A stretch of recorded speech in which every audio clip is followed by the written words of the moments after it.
एक जो भ्रम की स्थिति है, I will like to I mean that this confusion should not be there. जैसा कि आपने कहा कि सेकुलर शब्द बाद में आया संविधान में, ऐसा कुछ नहीं है। India will be a secular country, this point was mentioned under the Constitution of India right from the beginning of its inception। जब भारतवर्ष में भारत के संविधान को अंगीकार किया गया आजादी के बाद 1949-50 में, तो उस समय ही उसके अंदर जो हमारे सेकुलर स्ट्रक्चर के जो इनपुट्स थे पूरी तरह से उसमें थे।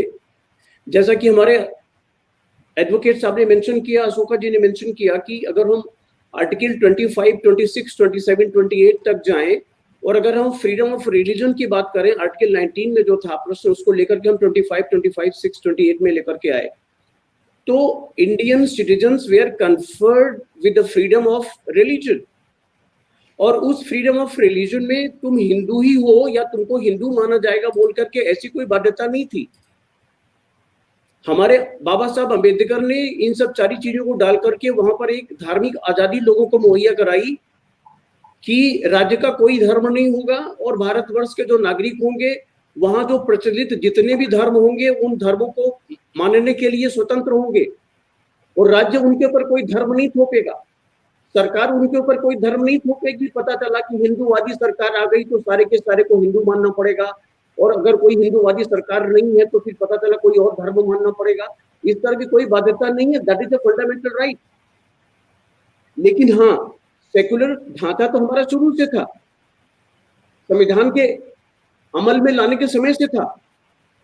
लेकिन हाँ, जो हमारा बाद में 42nd अमेंडमेंट आया 1976 का, उसके माध्यम से सेक्युलर को हम लेकर के शब्द को आए अपने प्रियम्बल में।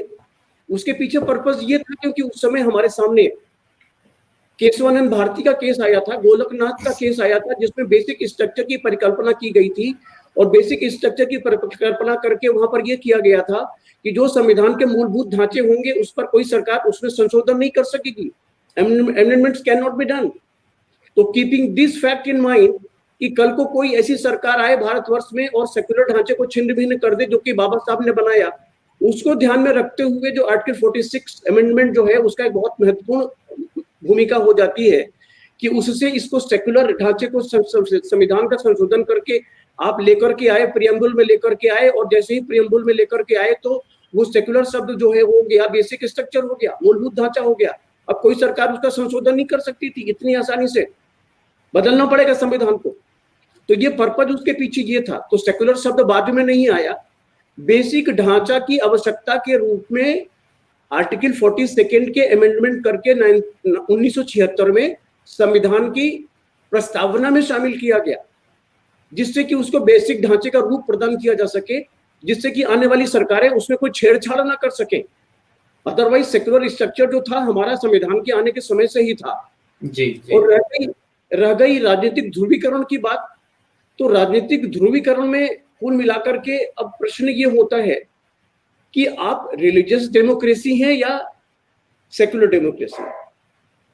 The point is that right from the beginning, when the Constitution of India was adopted, there is no doubt about it that India had been a secular democracy.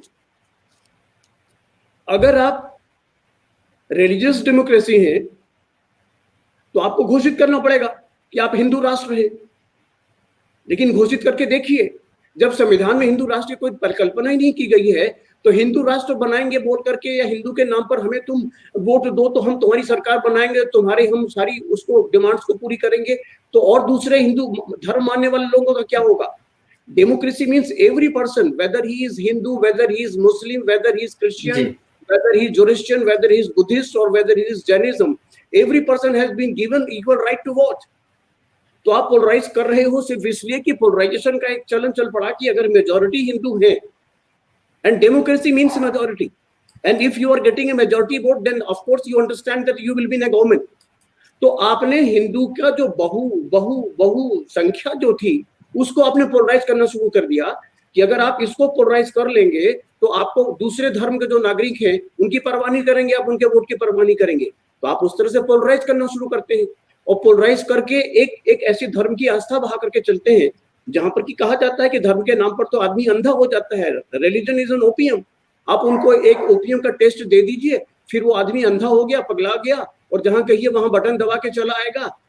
आज की तारीख में अगर अंधभक्तों की बात की जा रही तो अंधभक्तों की बात क्यों की जा रही है? They have got no logic, they have got no argument, they have got no reasoning. भाग रहे हैं आंख बंद करके कहीं भी और जहां जाके अपना कुछ। तो पॉइंट इज दैट कि हमारा जो सिस्टम है उस सिस्टम में रिलीजियस गवर्नमेंट को इजाजत नहीं दी जाती। राजनीति में धर्म के ध्रुवीकरण की इजाजत नहीं दी जाती, संविधान भी नहीं देता और पीपुल्स रिप्रेजेंटेशन ऑफ एक्ट भी नहीं देता। लेकिन अगर हम देखें, अगर थोड़ा सा विश्व परिदृश्य में जाएं, तो विश्व परिदृश्य में इस तरह की बात की गई है जहां पर यह कहा गया है कि अगर सेकुलर डेमोक्रेसी नहीं होगी, रिलीजियस डेमोक्रेसी होगी, तो ये लोकतांत्रिक प्रक्रिया को हैम्पर करेगी, उसको नुकसान पहुंचाएगी। खासतौर से भारतवर्ष में इसलिए कि भारतवर्ष का संविधान डिक्लेयर करता है कि हम सेकुलर डेमोक्रेसी है। अगर रिलीजियस डेमोक्रेसी की बात करना है तो कर लीजिए, you declare yourself that you are a Hindu राष्ट्र। उसमें अगर हम बात करें तो जैसे एग्जांपल्स को देखें, जैसे एथेनियन डेमोक्रेसी की बात करें, एंशिएंट ग्रीक की बात करें, रोमन रिपब्लिक्स की बात करें, बुद्धिस्ट की बात करें, जैसे कि हमारा भूटान है या श्रीलंका है, बुद्धिस्ट स्टेट की बात करता है। क्रिश्चियनिटी की बात करें तो they are religious democracies. America है, इंग्लैंड है, डेनमार्क है, ग्रीस है। इस्लामिक अगर स्टेट की बात करें तो वहां उन्होंने माना है कि इस्लाम हमारा स्टेट रिलीजन है। कैथोलिक्स हैं, प्रोटेस्टेंट्स हैं।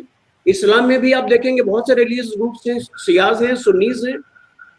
हिंदू एकमात्र राष्ट्र है जो नेपाल, जो अपने आप को हिंदू राष्ट्र घोषित करता है, वहां पर हिंदू के नाम पर वोट मांग सकते हैं आप। शिया सुन्नी के नाम पर इस्लामिक कंट्री में वोट मांग सकते हैं आप। तो वहां पर भी इस तरह का ध्रुवीकरण है। ऐसा नहीं कि एक ही धर्म हो गया। क्रिश्चियन भी अगर एक धर्म हुआ तो वहां पर भी पोलराइजेशन होता है, कुछ कैथोलिक्स हैं, कुछ प्रोटेस्टेंट्स हैं। इस्लामिक भी है तो वहां भी ध्रुवी करते हैं, कुछ सुन्नीज हैं, कुछ शियाज हैं, कहीं शिया मेजॉरिटीज में, कहीं सुन्नीज मेजॉरिटी में।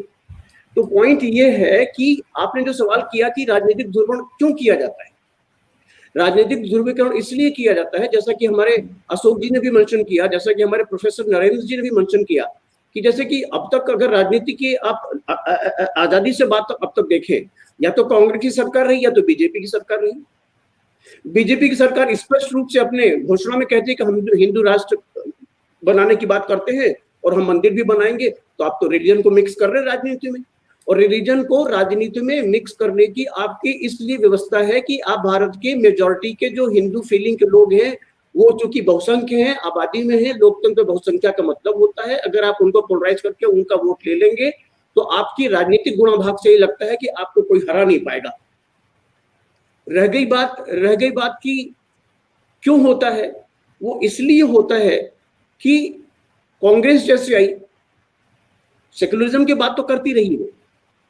1966 का जो 42nd अमेंडमेंट, जैसा कि नरेंद्र जी कहा, वो भी उसी के सरकार के समय में आया, लेकिन वो भी छद्म टाइप की सेकुलरिज्म की बात करती रही। उसके भी बैक ऑफ माइंड में वही था, ताला तोड़वा देना, मंदिर खुलवा देना, ये कर देना। मंदिर की राजनीति करना क्या है? धर्म की राजनीति है। तो उसके पीछे यही कारण है, जैसा कि आपने कहा कि क्यों ऐसा करते हैं। वो ऐसा इसीलिए करते हैं कि उन्हें लगता है कि हिंदू जो मानने वाले लोग हैं, हिंदू जो रिलीजन के लोग हैं, वो जनसंख्या में भारतवर्ष में ज्यादा है। चाहे आप एसटीज की बात कर लीजिए, चाहे ओबीसीज की बात कर लीजिए, चाहे आप जो है क्या कहते हैं कि एसटीज की बात कर लीजिए, अगड़ों की बात कर लीजिए, तो सबको हिंदू मान लेते हैं ना। जब वोट लेने का वक्त आएगा तो सबको हिंदू मान लेंगे। अदरवाइज एससी ओबीसी, और अगर आप एसटीज की बात करें तो उनके धर्म शास्त्रों में या उसमें उनको कोई ऐसी मान्यता नहीं है, दे आर नॉट हिंदूज। तो ये तो एक अलग विषय हो गया, कौन हिंदू है कौन हिंदू नहीं है, ये अपने आप में अलग विषय हो गया। लेकिन वो जो पोलराइजेशन की बात होती है, तब वो जो है सारे एसटीज को भी, ओबीसीज को भी, एसटीज को भी बिल्कुल झंडा बरदार लेके निकलेंगे, तुम भी हिंदू हो, तुम भी हिंदू हो, तुम्हारे लिए हम ही धर्म की तुम्हारी रक्षा कर सकते हैं। और जब एक बार वोट ले लिया उनके बाद, उसके बाद से I mean they are least bothered, उनके अधिकारों का हनन होता रहेगा, उनका शोषण होता रहेगा, उनको जो है कोई उनके हक नहीं मिलेंगे, आरक्षण से वंचित किया जाएगा। ये उनकी राजनीति है। अगर ये उनकी राजनीति है, धर्म को मिला करके तुमको हिंदू के धर्म में करके तुम्हारा वोट लेते हैं, तो ये तो हमें सोचना है ना, हमें आपको सोचना है। जैसा कि हमारे अशोक जी ने कहा कि हमें आपको सोचना है कि हमें उनकी उस ध्रुवीकरण में आना है कि नहीं आना है। ध्रुवीकरण उनका काम है, ध्रुवीकरण में हम आते हैं या प्रभावित नहीं होते हैं, ये हमें देखना है। जी, let them and let us decide कि we are not going to be in the clutches of their polarization। वो अपनी चाल चलते हैं तो हमें अपनी चाल चलनी है। लेकिन दुख इसी बात का है, जैसे चक्रवर्ती से भी जाहिर किया कि आजादी से लेकर के अब तक तो ऐसी ओबीसी माइनॉरिटीज की तो सरकारें बनी नहीं, सरकारें तो उन्हीं की बनती रही, चाहे वो छद्म आप कहते हैं धर्मनिरपेक्षता हो, चाहे स्पष्ट रिलीजियस नेशनलिज्म हो, धार्मिक राष्ट्रवाद की बात करते हैं वो। बीजेपी धार्मिक राष्ट्रवाद की बात करती है और धार्मिक राष्ट्रवाद घोषणा से करती है। And even that I mean peoples representation act उसमें बंदिश की बात करता है, बैन की बात करता है, but even they are least bothered because all the I mean national institutions they have been demolished. Election commission of India का कोई मतलब नहीं है, चुनाव आयोग का कोई मतलब नहीं, सरकार का कोई मतलब नहीं, सुप्रीम कोर्ट का कोई मतलब नहीं, तो आप कुछ भी कर लो तो ये तो कोई बात नहीं हुई। This is totally in I mean violation of constitution के विशुद्ध विरोध के रूप में। ये विशुद्ध विरोध में जाने अनजाने नहीं कर रहे, वो अपनी विशुद्ध रणनीति के तहत कर रहे हैं। और संविधान का विरोध करने के बाद वो इस बात पर नजर भी रखते हैं कि हमने रिलीज प्रोटेक्शन कर दिया, बैन होने के बावजूद कर दिया, संविधान में इसकी इजाजत या पीपल्स रिप्रेजेंटेशन एक्ट में इसकी इजाजत न होने के बावजूद कर दिया। अब वो देखते हैं कि कौन हमारा क्या बिगाड़ लेता है। और अगर कोई कुछ नहीं बिगाड़ पाता है तो आगे भी वो रिलीजियस प्रोटेक्शन करके हमारा ये अपना मानना है, हमारे साथी पैनलिस्ट भी इस बात को मानेंगे कि उनका एक खास मकसद है कि भारतवर्ष को लेकर के हमें आने वाले कल को हिंदू राष्ट्र बनाना है। हिंदू राष्ट्र बना पाएंगे कि नहीं बना पाएंगे इसका तो कोई मतलब नहीं है, नहीं समझ में आती बात, लेकिन कम से कम राजनीति का जो एक मुद्दा होगा ना, वो मुद्दे पर वो उसको भुनाते रहेंगे और भुना करके मेरा ख्याल सरकार भी बनाते रहेंगे और इसके लिए हमको करना पड़ेगा कुछ, नहीं तो अदरवाइज तो